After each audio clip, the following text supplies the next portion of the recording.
крайний біз болып қаламыз. Өзі экономикалық құқық бұзушылық болса, өзі заңсыз жолмен алынған кірістерді заңдастыру мәселесі болса, оны біз қалай декриминализация жасаймыз? Осыны қоғам түсінбейді ертеңгі күні.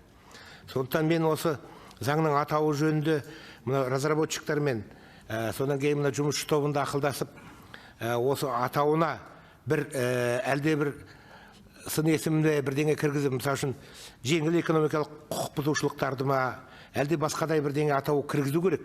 Ертеңгі күні дәл осы заң қабылданғаннан кейін қоғамда сын туады. Біз жаңағы заңсыз активтерді шығарып жатқан адамдарды қылмыстық кодекстен шығарып, әкімшілік кодекске ауыстырып, оларға жағдай жасап жатырмыз деген. Оған ертеңгі жауап беретін сіз боласыз, мен болам, осы жерде отырған біраз азаматтар болады.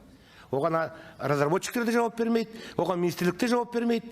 Ертеңгі күні әлеуметтік желіде бәр жерде жаңағы крайний біз болып қаламыз.